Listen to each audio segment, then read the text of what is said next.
Salmos, Salmo de número 115. Quem achou, diga amém.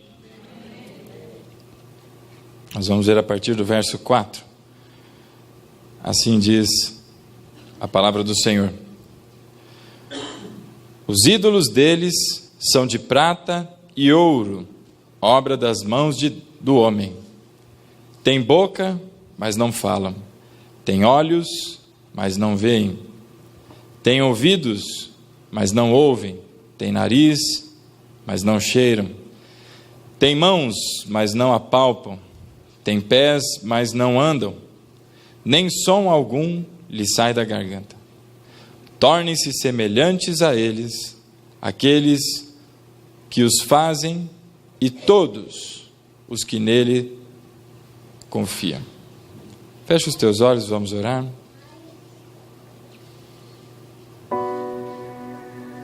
Pai querido, Santo Deus, bendito é o teu nome, Senhor.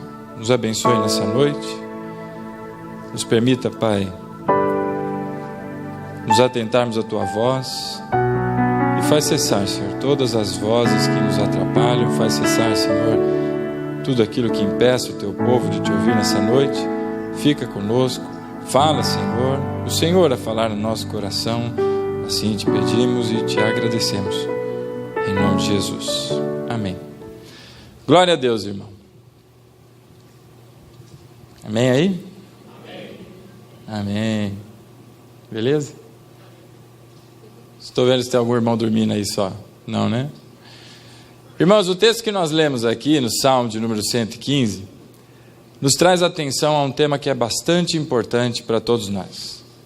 Ele fala sobre ídolos. E quando a gente pensa sobre ídolos, muitas coisas vêm à cabeça da gente. Muitas coisas nos remetem a pensamentos. Eu não sei quantos anos você tem de igreja. Eu já perdi as contas dos meus aí, mas eu sei que o Cid tem mais. Eu sempre lembro do Cid, ele tem mais. Mas ao longo da vida, dentro de uma igreja, principalmente uma igreja evangélica, você ouve muita coisa acerca de ídolo. E quando a gente pensa em ídolo, a primeira coisa que vem na cabeça da gente é dos irmãos católicos, não é? Vem lá porque a gente entende que tem ali santos e tem imagens e tem algumas coisas lá que são usadas e aquilo, no entendimento nosso, isso é ídolo. Mas há também quem pense e quem entenda que os ídolos são, na verdade, ou também, coisa dos ímpios, coisa de quem não conhece a Deus. A impiedade é uma característica de quem não está na presença de Deus, é ímpio. E a gente entende, então, que a idolatria, que é o ato de idolatrar ídolos, é uma manifestação de um sujeito que é ímpio, que não conhece a Deus. Que a idolatria é algo referente a alguma religião, a algum contexto religioso, que faz uso de imagens para si, imagens, artefatos, que são considerados de algum modo sagrados. Mas eu quero te chamar a atenção para um aspecto bastante importante. Quem me conhece sabe como eu sou crítico. E para algumas coisas, talvez até um pouco a mais do que devia. Mas eu quero te chamar a atenção para uma questão. Toda vez que se ouve falar em idolatria, eu não sei você, mas muita gente, e eu me incluo nessa lista, pensa em algo bastante distante de nós. Talvez aqui no nosso meio ninguém pense em idolatria ou que esteja em estado de idolatria. Por quê? Porque eu não sou ímpio, eu sou justo. E por que eu sou justo? Aí é escola bíblica dominical, né? Porque nós somos justificados pelo sacrifício de Cristo na cruz. Então me tornei justo a partir do momento em que na minha vida Deus fez morada.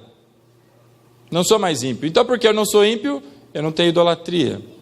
Ou talvez, né, alguém tenha se esquecido que nós somos também católicos.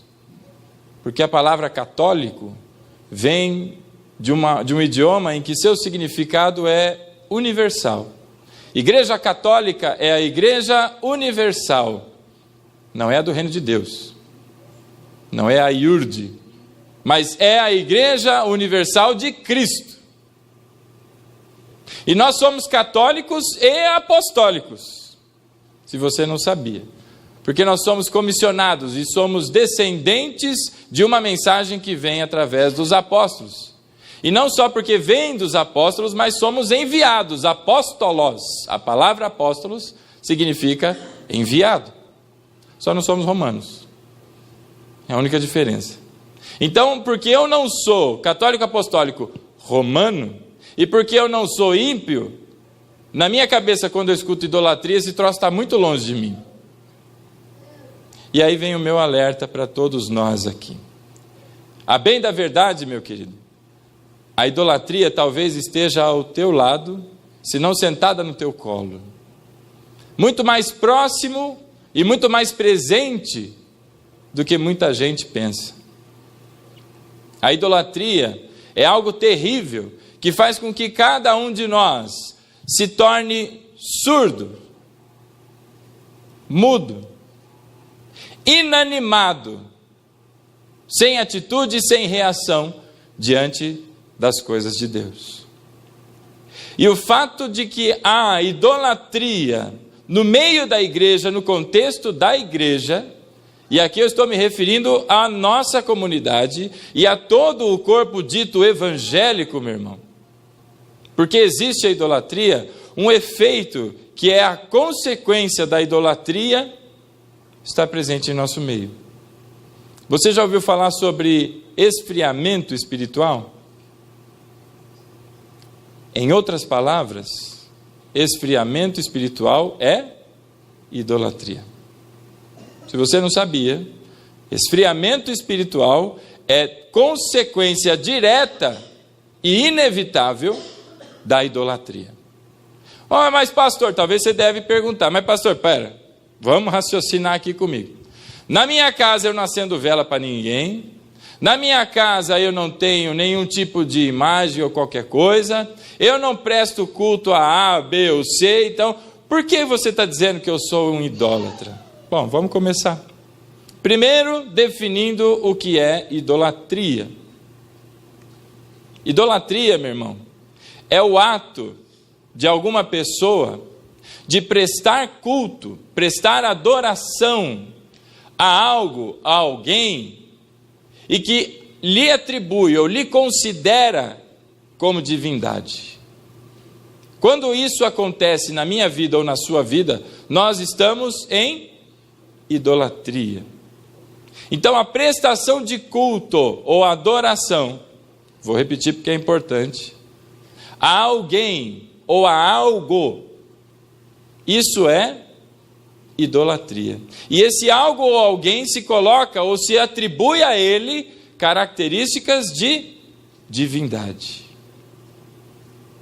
Talvez você esteja ainda pensando, mas pastor, eu não lembro de ter feito nada disso não. Irmão,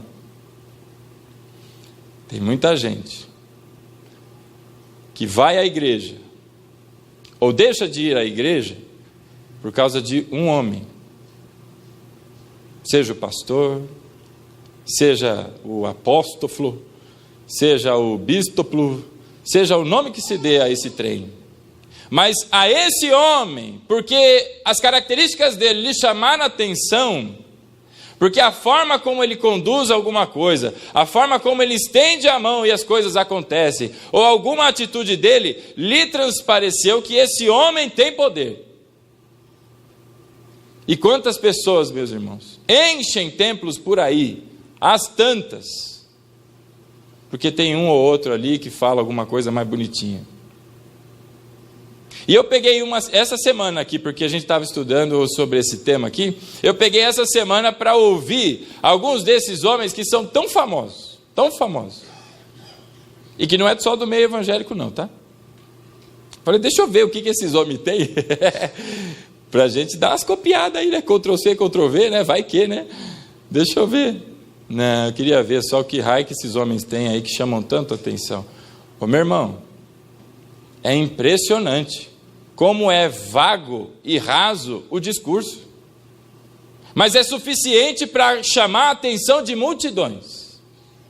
E quem sabe aqui no meio de nós estão um monte de ratinhos que escutaram a voz ou o som de uma flauta e estão lá, tiruru, tiruru, tiruru, e estão andando atrás do flautista, o encantador de ratinhos. Sabe o que é isso, meu irmão? Idolatria. Sabe o que a idolatria produz ou promove no seu coração? Esfriamento espiritual. Está começando a identificar alguma coisa na sua vida ou não? A idolatria é, portanto, um mal muito, mas muito ruim para a igreja. E tem gente que pensa que isso ofende a Deus diretamente. E ofende. Quando Deus diz que a glória Ele toma para si, é porque Ele não divide a sua glória com ninguém. Portanto, quando eu ou você colocamos alguém ou algo numa condição de divindade, o que nós estamos fazendo? O lugar que é de Deus no nosso coração foi tirado e cedido para outra coisa. É por isso que ofende tanto a Deus. Mas deixa eu lhe dizer algo.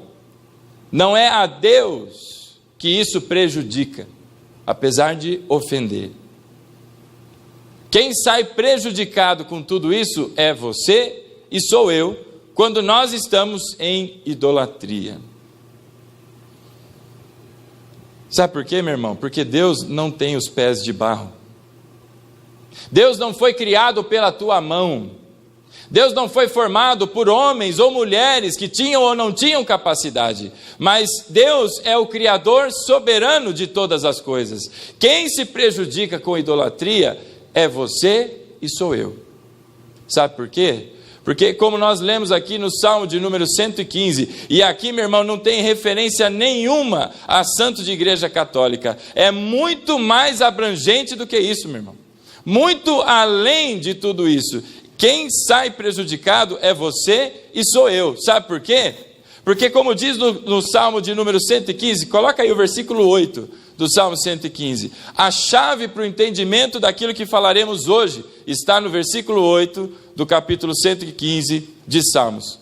Como diria lá o outro lá, corta para mim aí. Olha o que diz o Senhor. Semelhantes a eles sejam os que fazem e todos os que nele confiam. Semelhantes a quem, meu irmão? Se está falando de ídolo, é semelhante a quem? Semelhante ao ídolo.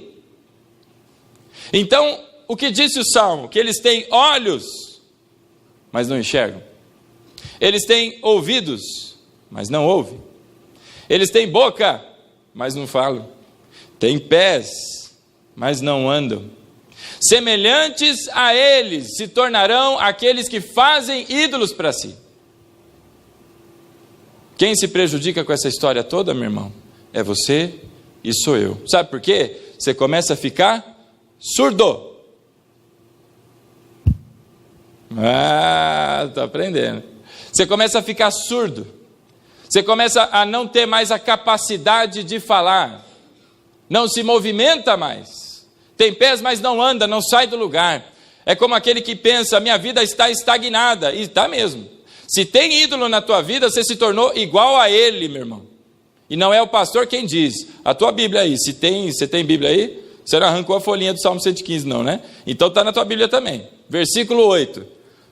Vamos lá de novo? Semelhantes a eles sejam os que fazem e todos os que nele confiam. Está confiando em ídolo, meu irmão? É isso que vai acontecer com você. Você vai ficar igualzinho a ele. E quando a gente pensa sobre isso, a gente começa a entender o porquê a igreja ela é tão fria. Ela é tão... Inodor é que não tem cheiro. Sem sabor, fugiu. Insípida, obrigado. É por isso que a igreja é tão sem graça. Sabe por quê, meu irmão? Tá assim, ó. Me lembrou o Silvio Santos agora. Tá assim, de idólatras dentro da igreja. E alguém pode dizer, mas pastor, que grande heresia. Porque idolatria não é para aqueles que são da igreja. Meu irmão, abra comigo no livro de Êxodo capítulo 20. Vamos tirar as teias de aranha da Bíblia aí, meu irmão. Capítulo 20 do livro de Êxodo.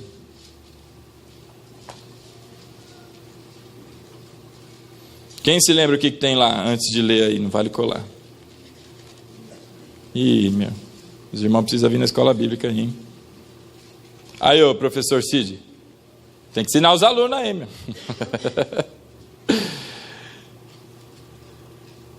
Capítulo 20 do livro de Êxodo, os 10 mandamentos. Ficou famoso esse tema por causa daquele canal de televisão que fez o seriado, né? Os irmãos preferem assistir novela do que ler a Bíblia, viu, irmão? Aí lê a Bíblia. Quem achou Êxodo 20, diga amém. A partir do verso 1, a palavra do Senhor diz: Então Deus falou todas essas palavras. Eu sou o Senhor teu Deus, que te tirou da terra do Egito, da casa da escravidão. Não terás outros deuses além de mim. Não fará para ti imagem esculpida, nem figura alguma do que há em cima no céu, nem embaixo da terra, ou nas águas debaixo da terra. Não te curvarás diante delas, nem as cultuarás, pois eu, o Senhor teu Deus, sou Deus zeloso. Eu castigo o pecado dos pais dos filhos até a 3ª e 4ª geração daqueles que me rejeitam. Mas sou misericordioso com 1000 gerações dos que me amam e guardam os meus mandamentos. Então vamos começar por aqui, né? Bom, você teve aula de português algum dia na tua vida e você tinha aquela leitura de texto e interpretação do texto, né? Para saber se você leu e entendeu o que você leu. Com quem Deus está falando aqui, meu irmão? Os irmãos deram uma risadinha como, essa é fácil, professor, pergunta outra. Essa é fácil, então responde aí. Com quem Deus está falando, meu irmão? Com quem? Povo de Israel, o povo de Deus. Deus está conversando com o ímpio, meu irmão? Deus está conversando com qualquer outro que não seja povo de Deus? Não. Deus se apresenta, eu sou o teu Deus que te tirou do Egito. Deus se apresenta como aquele que o liberta o povo. Ele está falando com o seu povo, minha gente. Então, em outras palavras, entenda comigo e com você. Amém? Os irmãos estão firmes aí? Amém. E o que diz o versículo de número 3?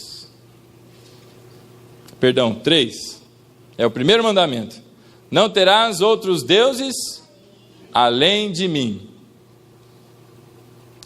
E aqui começa algo bastante interessante. Alguém pode pensar, Deus é um narcisista, né? É um narciso. Ele gosta de se olhar no espelho e dizer, eu sou todo poderoso, alguma coisa assim. Meu irmão, não é nessa arrogância que Deus faz, não. Mas não existe nada que seja maior, melhor, superior a Deus. Portanto, é isso que Ele nos estimula, que todos nós busquemos tão somente a sua face. Porque não há nada melhor. Se houvesse, nós deveríamos buscar, mas não existe. Deus é acima de tudo e de todos, por isso ele diz, não terás outros deuses além de mim. E no versículo 4, o que ele diz? Não farás para ti imagem esculpida, nem figura alguma do que há em cima do céu, nem embaixo da terra, e assim ele continua. E no 5 ele diz, não te curvarás diante delas. O que está dizendo o Senhor, senão aquilo que está no Salmo 115, que nós não devemos nos curvar a nada que não seja o nosso Deus. Nós não temos que atribuir para a gente qualquer entidade, qualquer coisa que a gente considere divino, que não seja Deus, para que seja objeto da nossa adoração. Com quem que Deus estava falando então, meu irmão? Com o povo de Israel, ou o povo de Deus, também serve, viu? Acertou, nota 10 por irmão aí, você colou dela que eu vi também. Povo de Deus. Se Deus fala com o seu povo para que um alerta, que ele não levante para si ídolos, meu irmão, é porque a igreja está repleta de gente que tem a capacidade de, com as suas próprias mãos, formar para si ídolos. E pasmem, às vezes a igreja é o seu ídolo. Às vezes o teu ministério é o seu ídolo. Às vezes o teu marido é o teu ídolo, tua esposa ou filhos. Em outras palavras, ídolo é tudo aquilo que toma o lugar de Deus. Eu trouxe para que a gente conheça aqui o que disse um estudioso, Timothy Keller. Ele escreveu um livro, Deuses Falsos, e eu vou ler para você aqui um trechinho do livro dele. Ele diz assim, que definição de ídolo segundo Timothy Keller: um ídolo é qualquer coisa que absorva o seu coração mais do que Deus. Por exemplo, qualquer coisa que seja tão central e essencial na sua vida, que caso você perca isso, achará difícil continuar vivendo. Um ídolo tem uma posição de controle tão grande no seu coração, que você é capaz de gastar com ele a maior parte da sua paixão e da sua energia, todos os seus recursos financeiros e emocionais, e sem pensar duas vezes. Um ídolo é qualquer coisa que você olhe e diga: se eu tiver isso, sentirei que a minha vida tem sentido, e então saberei que tenho valor, estarei seguro e em posição de importância. Será que com essa definição do que é ídolo, a gente conseguiu aí identificar alguma coisa na cabeça da gente? Hoje pela manhã, na escola bíblica dominical, não por coincidência, mas por obra do Senhor, foi falado um pouco sobre isso. Em outros termos, mas sobre os valores que se atribuem a objetos. Foi citado aqui carro, foi citado uma série de coisas. E hoje à noite, em confirmação, o que durante a semana Deus falou, falamos agora sobre ídolo. Então, ídolo é tudo aquilo que você tem dificuldade de perceber como seria a sua vida sem aquilo. Foi dado o exemplo do carro, hoje pela manhã. Se você perder o seu carro, meu irmão, Deus continua sendo Deus. E Ele que proveu esse veículo que você tinha, vai prover o outro. Aquele que te deu o emprego que você tem, esse mesmo Deus que lhe proveu o emprego, vai lhe prover outro, ou outra forma de renda. Então não atribuímos às coisas o valor que lhe é devido, mas atribuímos a Deus, que é o nosso provedor, o Criador de todas as coisas, o valor que lhe é devido, a glória para o Senhor. Mas nós tomamos para nós mesmos ídolos, e fazemos dele a razão da nossa existência. Veja, não confunda foco na vida com ídolo. Foco é uma coisa, que nem quem é pai aqui, ou mãe, você tem um foco, que é educar e criar o seu filho. Isso é foco. Agora, ídolo é outra coisa. É como aquele que tem que levantar uma pedra muito pesada e rolar ela morro acima até chegar no topo. Quando chegar no topo, ele sabe que quando ele chegar lá, aquela pedra vai rolar tudo de novo, e no dia seguinte ele tem que ir lá, voltar, pegar aquela pedra, subir até lá em cima, e ela vai rolar de novo, e assim tantas vezes quantas durarem os dias da sua vida. Sabe por que ele faz isso? Por causa do seu ídolo. O ídolo é capaz de justificar atitudes que não têm sentido nenhum na vida da gente. Muitos pais têm confundido o amor ao seu filho com o amor a Deus.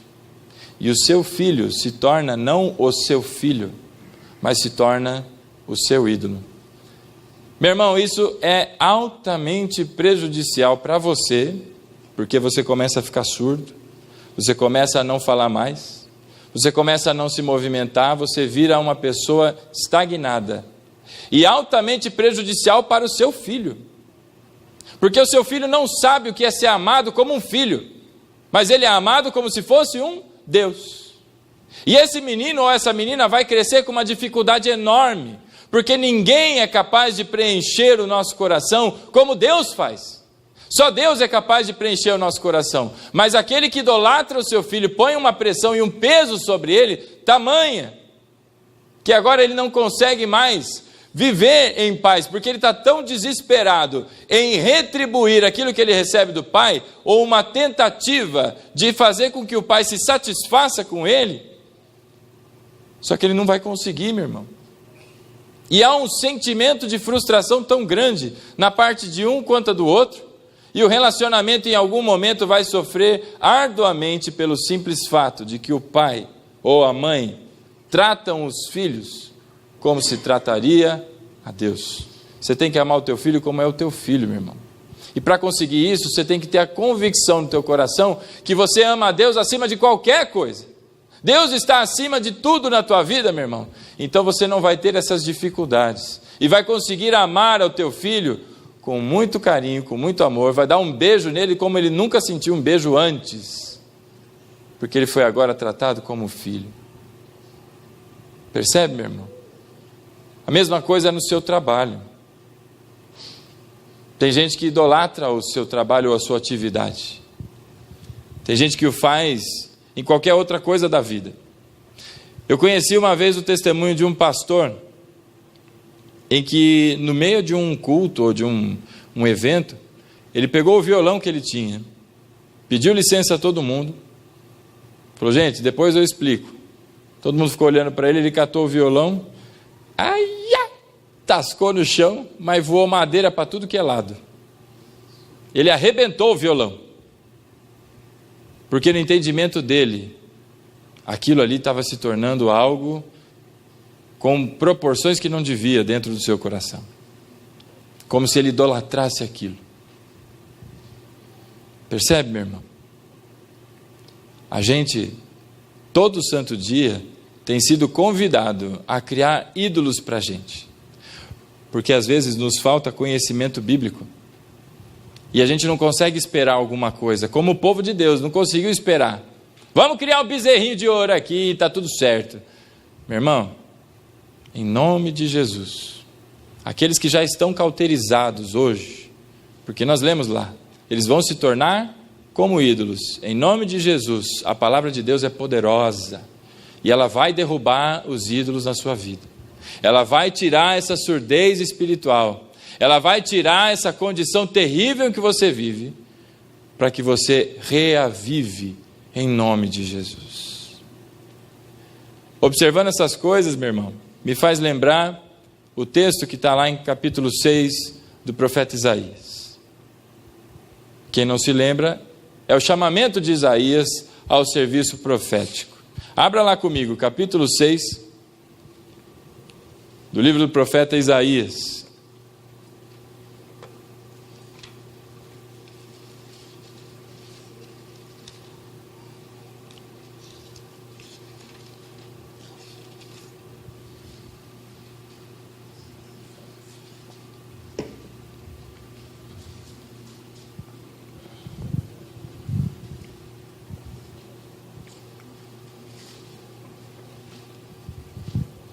Capítulo 6.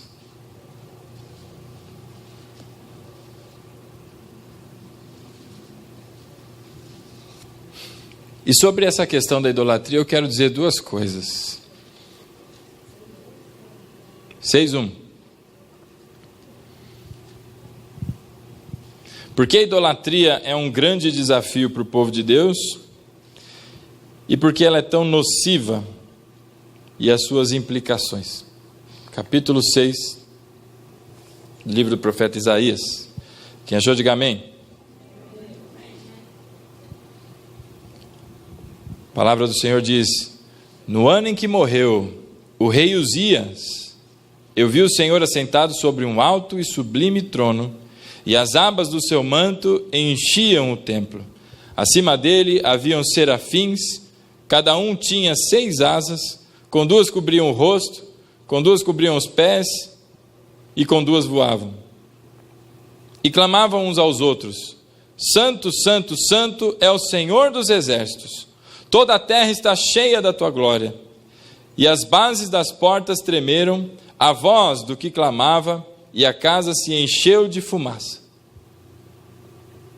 O que acontece aqui? Isaías, quando foi chamado, ele diz ali no versículo 1, que foi no ano em que morreu o rei Uzias. O rei Uzias foi um homem que no início do seu exercício de reinado, fez muita coisa positiva, teve uma agenda excelente, mas ao longo da vida ele foi se perdendo. E ele chegou ao ponto de ir lá e tentar prestar culto, ele, por sua própria conta, entrar no Santo dos Santos e acender ali os incensos. E quando o fez, foi repreendido, não gostou de ter sido repreendido, e imediatamente a sua testa se encheu de lepra. A Bíblia diz que ele foi então isolado por conta da lepra, e fala lá no capítulo 23 de 2 Crônicas a história do rei Uzias.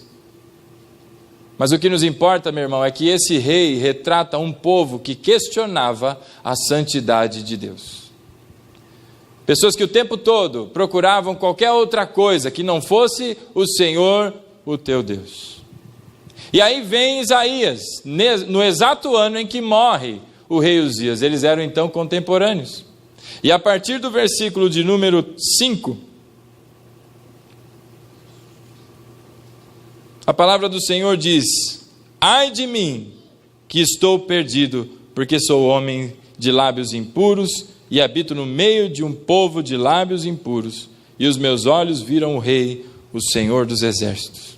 Veja, a visão que Isaías teve do Senhor foi de Deus num alto e sublime trono, um lugar inacessível, de luz inacessível, como diz a Bíblia, alguém acima de qualquer uma das coisas que foram criadas. Tudo que você pode imaginar, tudo que o homem já conhece, inclusive aquilo que ele nem sabe que existe, mas que irá aprender em algum momento da história da humanidade, tudo isso é subjugado a Deus. E Isaías vê o Senhor acima de todas as coisas, num alto e sublime trono.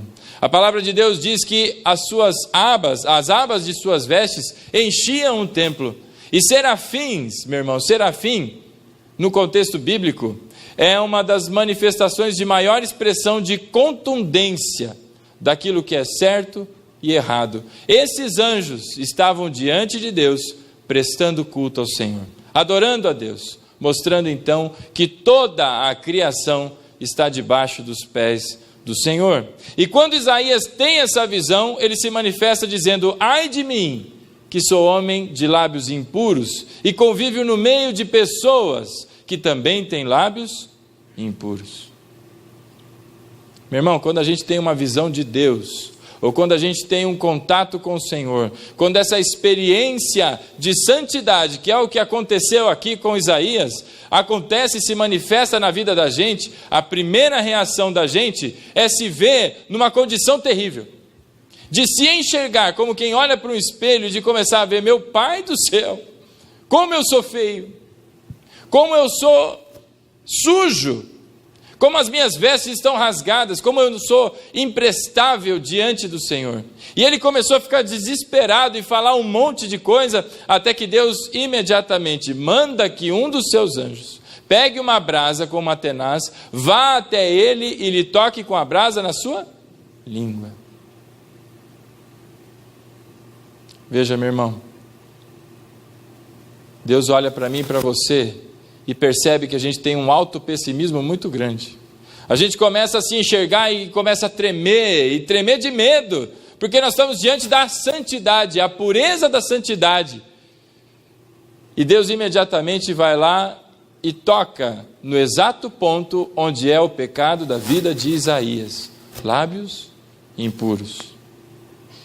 Portanto, antes que Deus fale com Isaías, Deus tratou do seu pecado.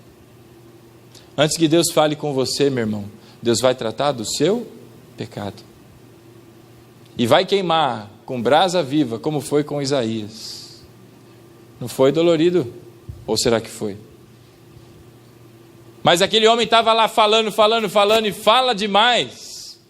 E Deus mandou então: alguém vai lá com um anjo lá, bota na língua desse homem para ele parar de falar um pouquinho aí. Porque a gente só consegue ouvir a Deus, meu irmão, quando nós fechamos a nossa boca. Tem gente que ora e fica orando e fala, mas não dá espaço para ouvir. Das maiores revelações, se é que assim a gente pode falar, da parte de Deus, acontece no momento em que nós estamos quietos. Às vezes não é quieto porque você não quer falar ou porque não tem o que falar, mas é porque já não tem mais fôlego para pronunciar mais nada, já não tem mais forças para se levantar. São nessas ocasiões que Deus vem e fala comigo e com você, que os ouvidos estão prontos para escutar a voz do Senhor. E imediatamente ele foi tocado então no ponto do seu pecado. Deus capacita, meu irmão. Deus levantou Isaías, mas tratou da sua falha, tratou do seu pecado, mandando aquela brasa. Vamos continuar a leitura? Versículo 8. Depois disso, ouvi a voz do Senhor que dizia: a quem enviarei? Quem irá por nós? E eu disse: aqui estou eu, envia-me. E aqui eu queria fazer mais um comentário. Meu irmão, é um barato, né? A turma usa muito esse texto aqui de Isaías para comissionamento, né? Eu já vi várias. É um barato. Que a turma acho que não tem noção do que está fazendo. E aí vira, né? A turma lê esse texto e pensa assim: olha que legal, né? Deus chamou e disse: olha, a quem enviarei? Aí Isaías lá saltitante, ei, como era aquela peixinha lá do Procurando Nemo, né? Pick me, né? Ela fala: me escolha. E aí vai lá Isaías: oh, eis-me aqui, envia-me a mim. E aí todo mundo: oh, que lindo, porque Deus enviou Isaías, que coisa maravilhosa. Meu irmão, lê o texto inteiro. Tem que ler o texto inteiro. Não pode parar ali, não. Vamos continuar a ler o texto que você vai entender o que eu quero dizer. Depois dele dizer: aqui estou eu e envia-me, o versículo 9 diz: ele então disse: vai e diz a esse povo, ouvindo ouvireis, e nunca entendereis, e vendo vereis, e jamais percebereis. Torna o coração desse povo insensível, que os seus ouvidos fiquem surdos e os seus olhos cegos, para que não veja com os olhos, não ouça com os ouvidos, nem entenda com o coração, e não se converta, nem seja curado. Vai usar de novo para comissionamento esse texto? Sabe o que Deus está falando para Isaías? Ô Isaías, a missão que eu tenho para você aí, ó, é punk, meu irmão. É por isso que Deus está dizendo: a quem enviarei? Porque Ele sabe que a missão é difícil, meu irmão. Não é qualquer coisa que Ele está mandando fazer. Mas Ele está dizendo: quem eu enviarei? Porque eu tenho que curar um povo. E que povo é esse, meu irmão? É o povo dos 10 mandamentos. É o povo que se ajunta na igreja. São os chamados filhos de Deus. Ele tem que curar esse povo. E sabe do que Ele tem que curar, meu irmão? Idolatria. O capítulo 6 inteirinho fala sobre idolatria. Você leu a continuidade. E sabe por que a missão é difícil, meu irmão? Porque Deus disse para ele, falou: Isaías, é o seguinte, você vai falar, mas as pessoas não vão te ouvir. Você vai se manifestar, você vai provar, mas ninguém vai conseguir entender o que você está falando. E aí, que missão legal, né? Que missão legal. Já pensou? Deus vira para você: Mano Walter. Aleluia. Eles fazem assim, não, é outra coisa, né?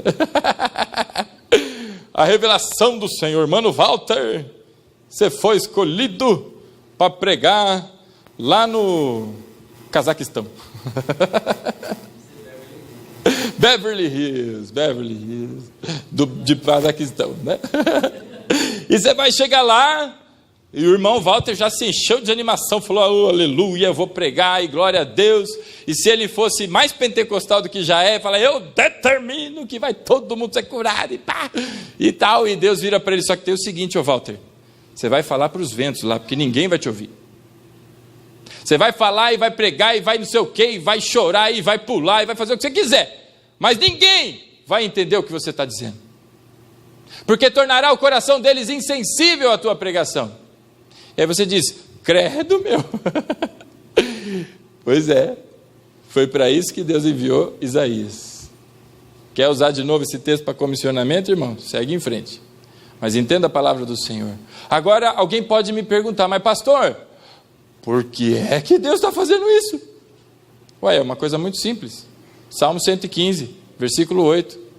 Tornar-se-ão semelhantes a eles, aqueles que o fizerem e aqueles que o adorarem. Em outras palavras, Deus disse para o povo de Israel: você queria ídolo, bonitão? Então tá aí, você vai ficar igual ele. Esse é o teu castigo, povo de Israel. E há ainda quem pense que a idolatria não está na igreja? Meu irmão, você conhece o tema central de cada um dos profetas maiores e menores do Antigo Testamento? Na sua maioria, trata sobre idolatria. Por que você acha que na igreja nos dias de hoje é diferente? Meu irmão, quantos aqui estão perdidos? Vem para a igreja e não sabe por que vem. Está aqui sentado olhando para mim, me ouvindo e falando: que hora que esse pastor termina de falar, hein? Sabe por quê? Porque você não tem a mínima noção de você estar aqui, porque você é um idólatra. O teu espírito esfriou. A idolatria produz esfriamento espiritual. Pessoas que vêm à igreja e fazem as coisas de força, porque é obrigado a fazer. Sabe o que é isso? É um bando de idólatra. E esse é o nosso trabalho, meu irmão: combater a idolatria. Tirar as pessoas da escravidão, para que eles não sejam surdos. Tem ouvido, mas não ouve. Tem boca, mas não fala. Tem perna, mas não anda. É por isso que não sai, é por isso que não vem um novo convertido. Sabe por quê? Um bando de idólatra, meu irmão. E perdoe a sinceridade, porque estamos todos no mesmo lugar, certo? Deus olha para mim e para você e vê tudo. Eu falei do outro dia aqui, né? É como se fosse um bando de Minion. Tudo amarelinho, tudo de roupinha azulzinha, tudo com mesmo óculos, é tudo igual. Não acha você que você, porque você é mulher, você é mais bonita do que eu, não. Você tem esses cabelão bonito aí e os meus estão caindo. Não, filha. Deus olha para mim e para você do mesmo jeito. E não é você que é mais musculoso ou mais pançudo que eu, não, porque Deus olha para mim e para você do mesmo jeito. E é um bando de idólatra, de gente que coloca o filho no lugar de Deus, gente que põe o dinheiro no lugar de Deus, gente que não está interessada em buscar a face do Senhor, mas está interessada em saber o quanto que aquele dinheiro dele vai render. Enquanto está aqui no culto, está pensando no mercado financeiro, está pensando em quanto conseguiu acumular. Deixa eu te dizer uma coisa, meu irmão: tudo isso pode sumir com um sopro, num dia da tua vida, como aconteceu com Jó. E aí, o que vai acontecer da tua vida? Acabou a tua vida? Desmoronou? Idólatra? Ou vai se manter firme na presença do Senhor? Sabe, meu irmão, esse é um tema muito sério, muito sério. E doído de tratar, porque às vezes está entrando no teu ouvido e está fazendo mais ou menos assim, sabe aquela setinha? Entra aqui e sobe, entra aqui e vai para frente, entra aqui e vai para trás, entra aqui e passa por aqui. Comigo não. Imagina, eu idólatra. Eu tive essa reação também, viu? E descobri um monte de coisa. A gente precisa olhar para a gente mesmo. Sabe o que diz Paulo lá em 1 Coríntios, no capítulo 11? Examine-se, pois, o homem a si mesmo. Esse não é um texto para ser usado só em Santa Ceia, não, viu? Mas é para todo dia na vida da gente. Quantos idólatras no nosso meio. Quantas pessoas que são incapazes de se sentirem felizes, porque pensam que falta algo na vida deles. Porque enquanto não tem aquilo, rapaz, essa vida, e aquela choradeira, e tititi, tototó, e vai, e vem, e vai, irmão. Acorda para a vida, meu irmão, desperta, abram-se os olhos espirituais, porque não são as coisas que fazem você, mas Deus que te provê, e capacita na tua vida, para que outros sejam gerados, e outros sejam alimentados. Mas Deus disse para Isaías, falou: Isaías, é o seguinte, você vai falar, mas ninguém vai te ouvir, cara. E eu fico pensando, Isaías poderia virar para ele e falar: ô senhor, como diria aquele técnico de futebol lá, tá de brincation with me? Tá de brincadeira, rapaz? Eu vou lá gastar meu tempo? Eu vou lá não sei o quê? Mas foi isso que fez Isaías, meu irmão? Não. Isaías foi lá e pregou. Meu irmão, a palavra de Deus, ela é poderosa. A palavra de Deus, meu irmão, ela é eficaz no seu efeito. E em nome de Jesus, todas as barreiras espirituais são derrubadas pela palavra do Senhor. Aquilo que é sequidão na tua vida, meu irmão, que é idolatria, a origem é a idolatria, não tem outra. Sempre que há idolatria na vida de alguém, meu irmão, há esfriamento espiritual. E olha, que coisa interessante. Vamos falar sobre esfriamento um pouquinho? A gente já usou aquela expressão de que você tirando uma brasa da fogueira, você pegar lá um pedaço de pau lá que está lá na fogueira, certo? Você arranca ele lá, ele está vermelhinho, ele está lá, bota a mão lá para você ver, né? Beleza, mas você tirou. Passa um pouco de tempo, o que acontece com ele? Todo mundo já sabe, óbvio, né? Sem novidades aqui. Ele vai ficando cada vez mais cinza, vai se esfriando, até que virou cinza. Amém? Pensa numa folha de árvore. Pensou na folha de árvore? Que árvore você pensou? Você mesmo, de camisa nova aí, pagou vintão. Juazeiro? Vixe. Que árvore que você pensou, Marcos? Não pensou em nenhuma? Pensa numa folha de árvore então, irmão. Que árvore que você pensou? Juazeiro, tá bom. Eu pensei na árvore de açaí, tá? Meu irmão, pensa numa folha grudada na árvore. Ela é verdinha, bonita, beleza. Quando ela se solta da árvore, o que acontece com ela? Ela vai ficando murchinha, vai mudando de cor, até ela ficar seca. Independente se você é uma folha seca que está no chão, ou se é uma folha que está verdinha, mas que acabou de ser arrancada do galho, está verdinha porque faz segundos que foi arrancado do galho, vocês têm uma coisa em comum. Os dois estão mortos. Mas acabou de sair, pastor. Morreu. Está no chão seco. Morreu. Já esfarelou. Morreu também. Espirrou. Morreu também. E assim vai. Percebe? Às vezes desligou ali, ó, do galho da árvore, mas não percebeu. Está anos a fio morto, mas não percebeu. Sabe o que isso me faz lembrar? Ezequiel capítulo 37. Quem se lembra o que tem lá? Deus chamou Ezequiel para que ele tivesse uma visão. E Ezequiel teve uma visão. Ele chegou e viu um vale cheio de ossos, e os ossos estavam secos.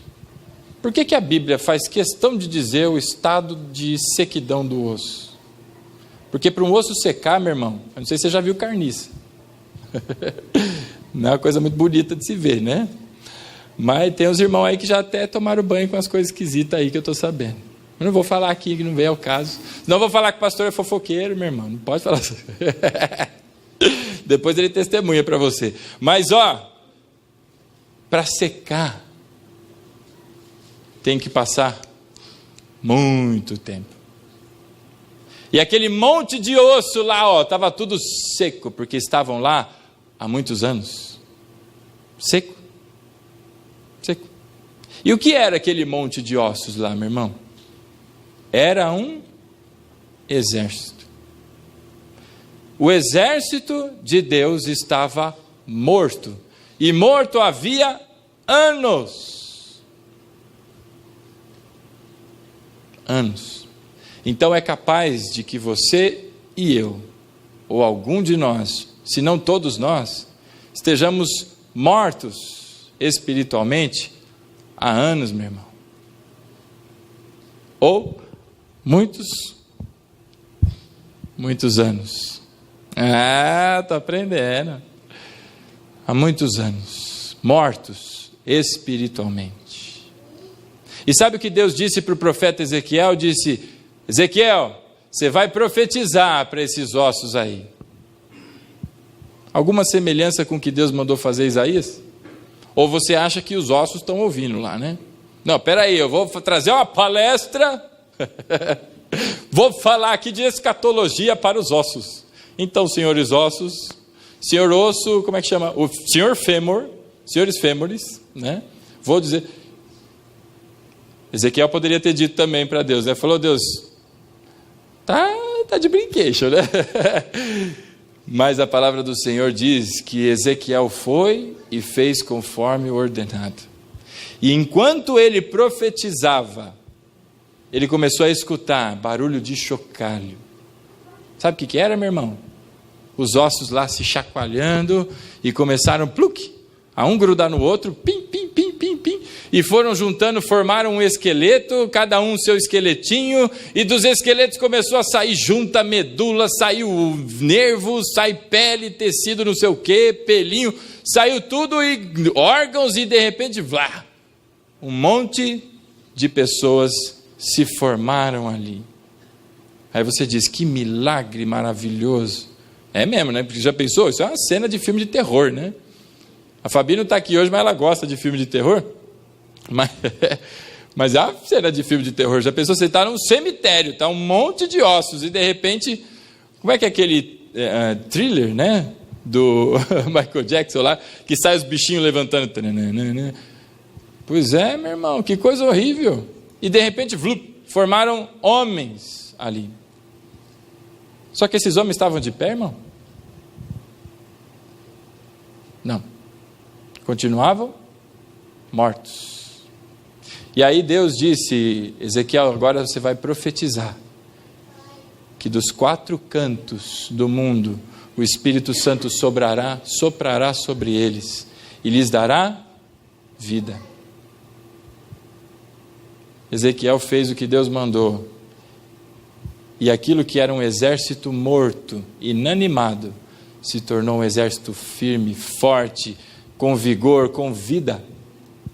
Então, meu irmão, não importa se acabou de soltar do bracinho da árvore aqui, ou se está no chão seco, os dois estão na mesma condição, está morto. Em outras palavras, em termos teológicos, isso que aconteceu em Ezequiel 37, chama-se avivamento. Só que para que haja avivamento, precisa chegar ao ponto das cinzas. Precisa ser exauridas as forças até o seu limite. Porque avivamento pressupõe morte, né? Porque para avivar, como é que vai dar vida no negócio que está vivo, né? Então, para avivar, tem que ser alguma coisa que já não tinha mais vida. E nessa noite, meu irmão, Deus quer promover esse avivamento no nosso meio.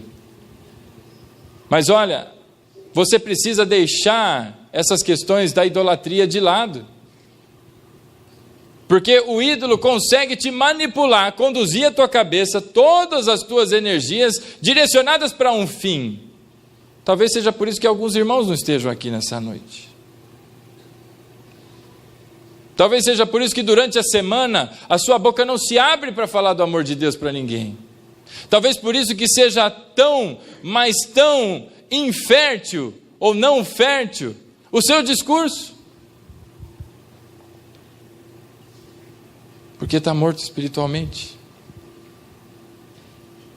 Mas Deus disse a Isaías, vai que você vai pregar e ninguém vai te ouvir. E vamos continuar a leitura lá? Isaías capítulo 6, verso 11. Capítulo 6 de Isaías, verso 11.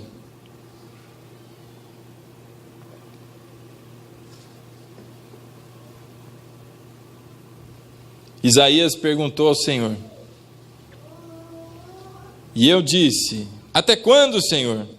E ele respondeu, até que as cidades estejam assoladas e fiquem sem habitantes, as casas sem moradores e a terra esteja completamente desolada. E o Senhor tenha lançado toda a população para longe dela e a terra esteja totalmente abandonada. Então, até quando vai durar a desolação? Até que tudo esteja nessas condições. Versículo 13. Mas se ainda restar nela a 10ª parte, também será destruída, como o terebinto e o carvalho, que depois de derrubados, ainda deixam o toco. A santa semente é o seu toco. O final do capítulo 6 de Isaías traz uma mensagem de esperança. Deus vai derrubar, meu irmão, muita coisa na sua vida. E não pensa você que isso é gostoso,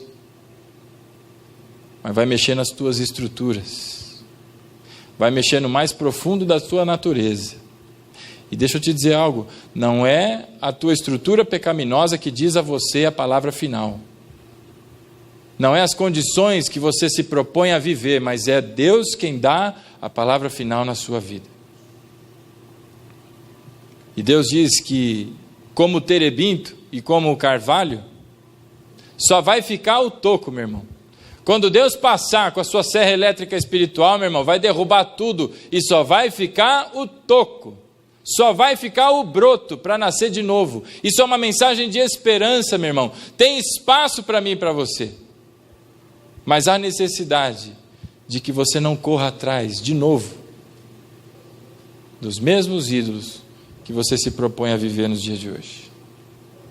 E não pense você, não seja infantil, de dizer que não tem, porque tem, meu irmão. Esse é um grande mal que a igreja combate, e combate todos os dias, desde aquela época. E eu não sei o que é que está entranhado no teu coração, porque nas palavras de Jesus, em outros termos, além daquilo que Deus disse para Isaías, a palavra de Deus diz, aonde está, ou onde está o teu coração? Porque onde está o teu coração, lá está também o teu tesouro. Em outras palavras, meu irmão, isso é idolatria. Se você for ver desde Apocalipse, todos os livros no Novo Testamento e no Antigo, se fala sobre idolatria. Talvez a gente pudesse dizer que esse fosse o maior dos males que a igreja enfrenta.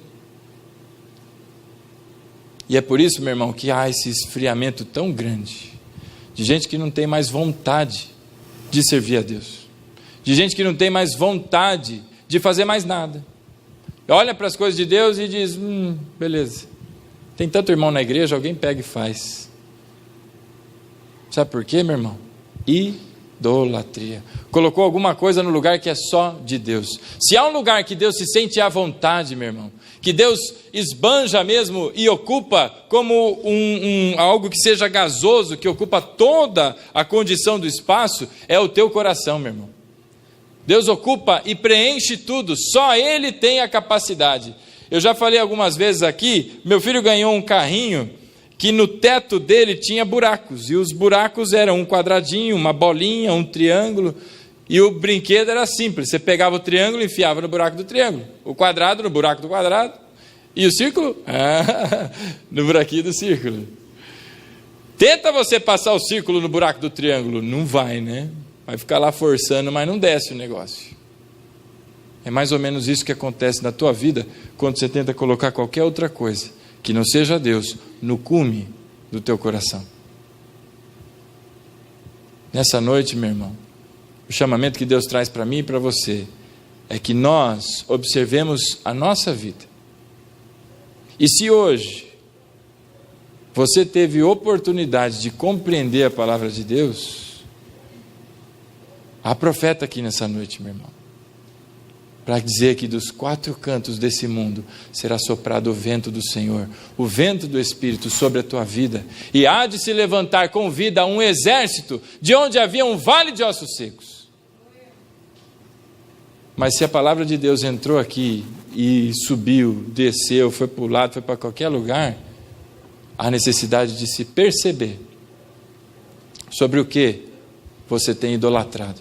A pergunta que eu te faço nessa noite qual é o seu ídolo? Ou como diria Jesus, onde está o teu coração? Percebe, meu irmão? Essa desolação vai continuar até que só sobre o toco. Palavra de Deus aí em Isaías capítulo 6. Até que sobre o toco. E do toco, das cinzas, de lá do pozinho que sobrou, Deus fará se levantar como um vale de ossos secos. Está se sentindo morto espiritualmente, meu irmão? Está se sentindo frio, como se as coisas de Deus não tocassem mais o teu coração? Como se alguém falasse com você e de tantas coisas da ordem espiritual que são tão profundas, mas isso não te toca, não mexe com você? Você é um idólatra. E nessa noite, para quem se arrepender, para quem buscar em Deus que tudo isso seja derrubado, meu irmão, Deus fará com que seja derrubado. E dali, desse toco, Deus levantará uma nova história na sua vida. Amém? Eu convido você a ficar de pé, para que oremos.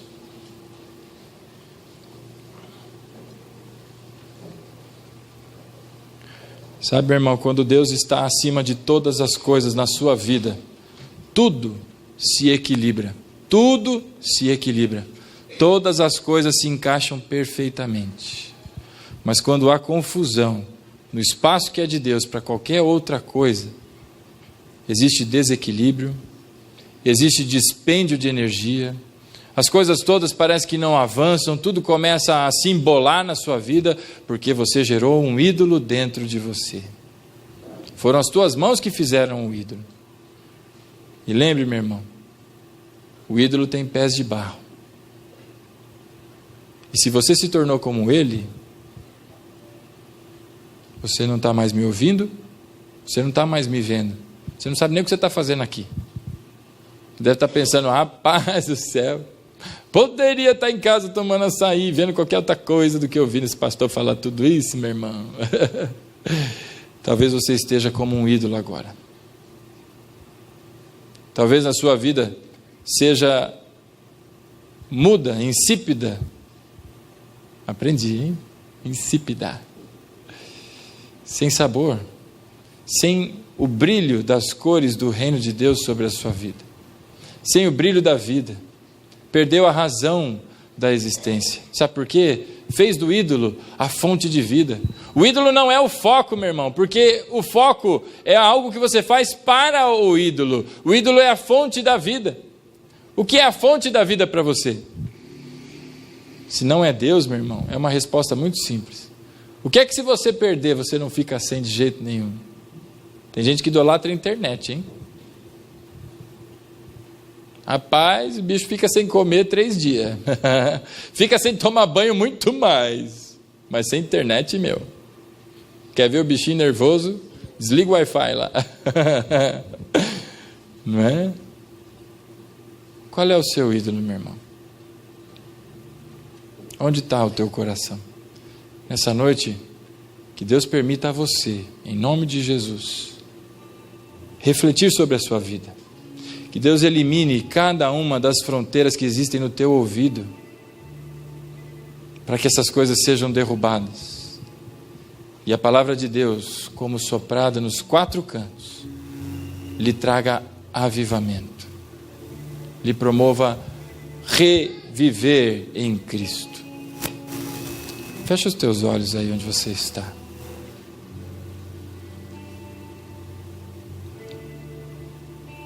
A minha oração, meu irmão, é que Deus, na sua infinita misericórdia, derrube o seu orgulho, a sua arrogância, esse seu jeito de achar que está tudo certo, mesmo sabendo que tem coisa errada. Que Deus derrube na sua vida essa sua incapacidade de perceber o caminho de ruína que tem levado a sua própria família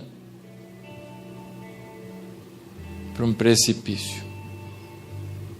A minha oração nessa noite é que o Espírito Santo de Deus lhe abra os olhos e que você contemple a glória do Senhor. Não existe nada além do trono alto e sublime de Deus. Não existe nada que seja maior do que o Senhor. Que Deus lhe faça enxergar cada um dos bezerrinhos de ouro que você fez para você e os faça quebrar nessa noite. Em nome de Jesus. Santo Deus, Pai querido,